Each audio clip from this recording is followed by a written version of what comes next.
السلام علیکم دوستو، تو کیسے آپ لوگ؟ امید کرتا ہوں کہ آپ سب خیریت سے ہوں گے۔ آج ہم دیکھنے والے ایک بہت ہی مزیدار ویڈیو، یہ ویڈیو دیکھ کر آپ لوگوں کو بہت کچھ سیکھنے کو ملے گا۔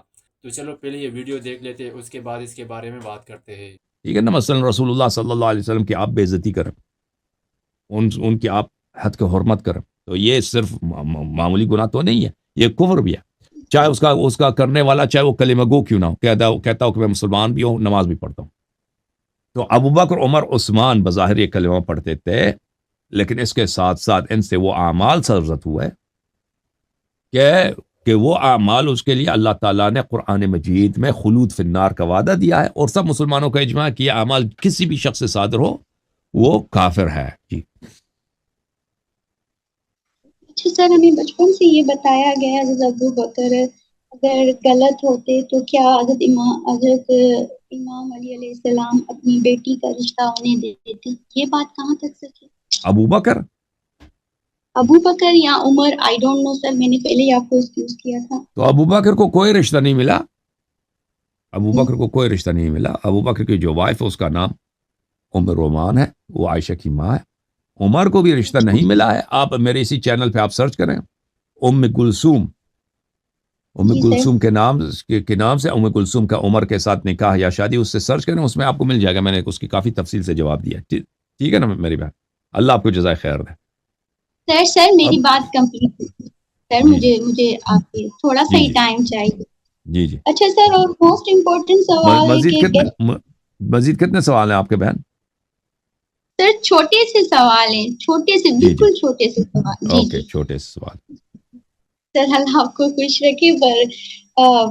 جی سر، یہ ہم بچپن سے سنتے آ رہے ہیں حضرت ابو بکر، یا حضرت تو اب میں نہیں کہوں گی، ابو بکر اور عمر اگر غلط ہوتے تو حضور صلی اللہ علیہ وسلم کے ساتھ انہیں دفنایا گیا، تو ان کی شان دیکھو، ان کی عظمت دیکھو۔ تو سر اس حوالے سے آپ تو کیا یہ عرض یہ ہے کہ رسول اللہ صلی اللہ علیہ وسلم جہاں پہ دفن ہوئے ہیں وہ ان کا اپنا ذاتی گھر ہے، یہ سب مسلمان جانتے ہیں۔ وہ قبرستان میں دفن نہیں ہوئے کسی پبلک جگہ پہ، وہ اپنے گھر میں دفن ہوئے۔ ان کے ذاتی، ان کا جو پرسن، پیغمبر صلی اللہ علیہ وسلم ایک پرسن تھے، ایک انسان تھے، ٹھیک ہے نا۔ ان کا جیسے ہمارا اور آپ کا پرسنل پراپرٹی، ان کا بھی ایک پرسنل پراپرٹی ہے، گھر ہے۔ اس کے علاوہ بھی ان کے پرسنل پراپرٹیز تھے، وہاں پہ وہ دفن ہو گئے۔ تو فریقین کا اس مسئلے پہ اجماع ہے کہ رسول اللہ صلی اللہ علیہ وسلم نے ابو بکر عمر کی وصیت نہیں کی کہ وہ وہاں پہ دفن ہو جائیں، ٹھیک ہے نا۔ اگر وصیت کی ہوتی تو لازمی بات ہے، تو یہ دلیل ہوتی کہ ابو بکر عمر رسول اللہ صلی اللہ علیہ وسلم ان دونوں سے پیار کرتے ہیں، ان دونوں کو اچھا سمجھتے ہیں۔ لیکن یہ تو جگہ وہاں پہ دفن ہوئے ہیں، یہ تو اپنے قبضے پہ دفن ہوئے ہیں، قبضہ فورس پہ دفن ہوئے نا۔ یہ تو رسول اللہ صلی اللہ علیہ وسلم کے حکم سے دفن نہیں ہوئے۔ رسول اللہ صلی اللہ علیہ وسلم اپنے گھر میں مدفون ہے، وہاں پر کسی کو اجازت نہیں ہے کہ ان کے اجازت کے بغیر وہاں پہ داخل ہو جائے۔ دفن ہونا تو دور کی بات ہے۔ اور پھر یہ لوگوں نے آ کے وہاں پہ اپنے میت کو دفن کیا۔ ابو بکر نے اب وصیت کی کہ مجھے یہاں پہ دفن کرو، عمر نے بھی وصیت کی مجھے یہاں پہ دفن کرو، کیونکہ حکومت ان کے ہاتھ میں تھی، تو انہوں نے وہاں پہ قبضہ کیا۔ اجیا تو یہ جو ہے یہ ایک غصب ہے، اور اہل بیت علیہ السلام کے احادیث اس مسئلے پر ہے کہ وہ اسی وقت ان کو ملائکہ وہاں سے نکال کے لے گئے، کہتے ہیں اسی وقت، جب کیونکہ یہ اس لائق ہی نہیں ہے کہ رسالت پناہ صلی اللہ علیہ وسلم کے ساتھ ہوں۔ لوگوں نے جو ہی دفن کیا، ملائکہ ان کو وہاں سے نکال کر لے گئے۔ جی اچھا سر، اور میرا یہ پانچواں سوال، چھٹا سوال ہے کہ حضرت حسن سلام اللہ علیہ نے بیعت کی تھی معاویہ کی، یہ بات سچ ہے؟ دیکھیں، یہ کوئی صحیح احادیث میں نہیں ہے کہ بیعت کی تھی۔ صحیح احادیث میں جو ہے کہ امام حسن مجتبی علیہ السلام نے حکومت معاویہ کو چھوڑ دیا تھا۔ اگر بیعت بھی کیا ہو نا، اگر بیعت بھی کیا ہو، اس وجہ سے اس طرح بیعت تو نہیں کیا کہ معاویہ ایک حق کے خلیفہ ہیں۔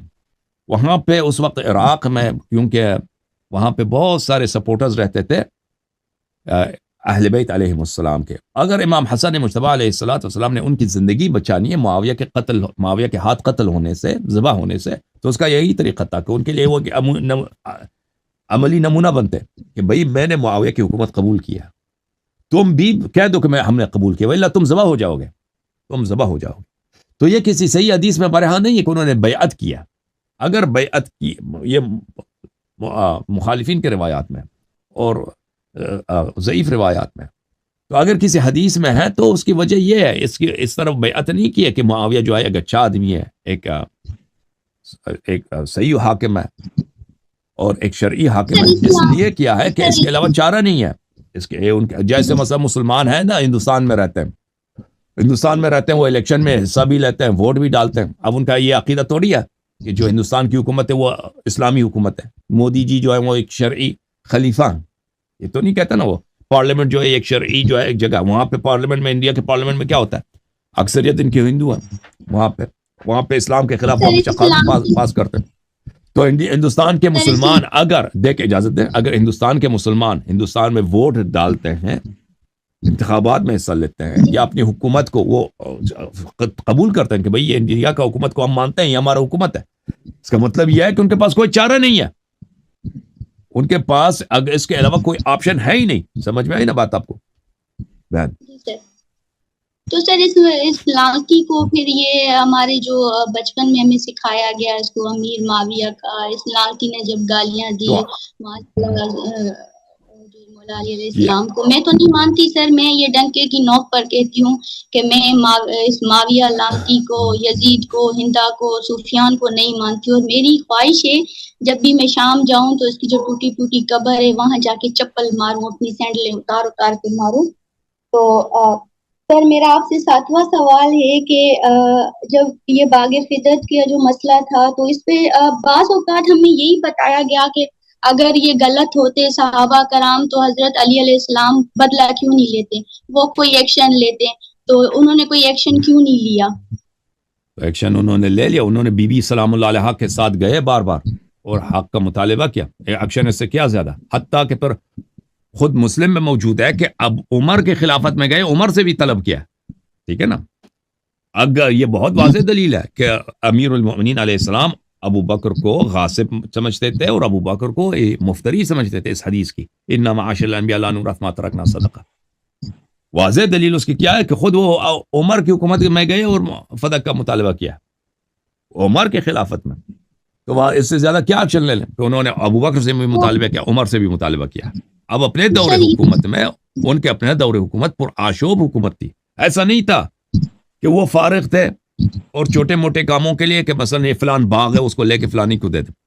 ان کے زمانے میں ہر جگہ ان کے خلاف آشوب چل رہا تھا۔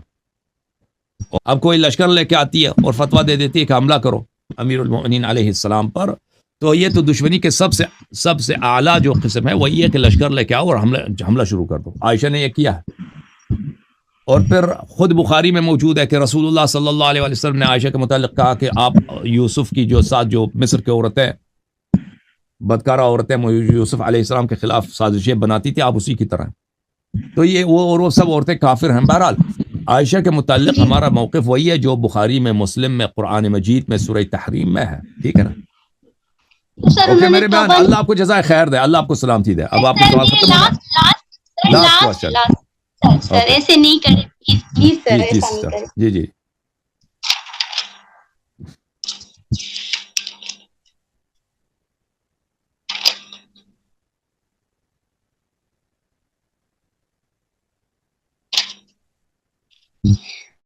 سر مجھے اتنا بتا دیں کہ ابو بکر عثمان یہ مسلمان تھے یا نہیں، جو یہ بعد میں جو مسلمان، یہ مجھے چیز کلیئر بتا دیں۔ یہ اسی طرح مسلمان تھے جیسے عبداللہ ابن ابی ابن ابی سلول مسلمان تھے۔ یہ مجھے بتایا گیا کہ مجھے کوئی قرآن مجید عبداللہ ابن ابی ابن سلول کے متعلق فرماتا ہے کہ وہ بدترین کافر ہے، ٹھیک ہے نا۔ تو یہ لوگ اسی طرح مسلمان، جی بالکل۔ اذا جاءك المنافقون قالوا نشهد انك لرسول الله والله يعلم انك لرسوله والله يشهد ان المنافقين لكاذبون۔ جی ہاں۔ تو سر آپ نے کہا، آپ کا ایک کلپ تھا جس میں آپ نے کہا حضرت صلی اللہ علیہ وسلم کا 73 فرقے ہوں گے تو اس میں ایک ہی فرقہ ہوگا، تو سر یہ حق اور سچا دین کیا ہے؟ اہل البیت؟ رسول اللہ صلی اللہ علیہ وسلم نے فرمایا کہ قرآن اور اہل بیت کی اتباع کرو گے کبھی گمراہ نہ ہو جاؤ گے، ٹھیک ہے۔ جو فرقہ قرآن اور اہل بیت کی اتباع کرتا ہے وہ فرقہ اہل نجات ہے، اور وہ شیعہ حضرات ہیں، وہ شیعہ اثنا عشری حضرات ہیں جو اہل بیت علیہ السلام کی اتباع کرتے ہیں۔ دنیا پاک پاکستان میں جو اکثریت شیعہ ہیں وہ اہل بیت کو مانتے ہیں، اتباع نہیں کرتے۔ اہل بیت کو کہتا ہے محبت کرتے، اتباع نہیں کرتے، اتباع نہیں کرتے۔ صحابہ کو کافر مانتے ہیں، یا ان صحابہ پر تبرہ کرتے تو کیا ہم دین سے کافر خارج یعنی ہیں؟ کفر نفاق، یعنی ان کو منافق مانتے ہیں میری بہن. ہم ان کو اس طرح نہیں کہتے کہ یہ کافر تھے بھائی، بت پرست تھے، یہ یہودی جی بن سر، گئے تھے، اس طرح تبرہ نہیں کہتے. کرتے، ہم ان پر تبرہ کرتے، بی بی کو ہاں، انہوں نے جو تکلیفیں دی، تو کیا سر ہم اسلام سے خارج ہیں؟ اگر کوئی شخص حق پتہ ہے پھر بھی نہیں مانتا تو بالکل وہ اسلام سے خارج ہے. نہیں سر، لیکن ان کو نہ مانتے، سر وہ ان کو لیکن اس پہ نہ بھی اسلام مانتے. کے احکام جاری ہوں گے دنیا میں. لیکن جی اگر سر. کوئی اور وہ آخرت میں کافر محشور ہوگا. لیکن اگر کوئی حق کو نہیں جانتا اس کا عذر اللہ کے پاس. تو گائز یہ تھی آج کی ہماری ویڈیو. آئی ہوپ کہ آپ لوگوں کو سمجھ آ گئی ہوگی. آپ لوگ کمنٹ سیکشن میں بتائیں کہ کون صحیح ہے اور کون غلط. مزید ایسی ویڈیوز کے لیے ہمارے چینل کو لائک، کمنٹ اور سبسکرائب کریں اور بیل آئیکن کو پریس کر لیں تاکہ نئی ویڈیوز سب سے پہلے آپ تک پہنچ سکے. ملتے ہیں نیکسٹ ویڈیو میں، تب تک کے لیے گڈ بائے.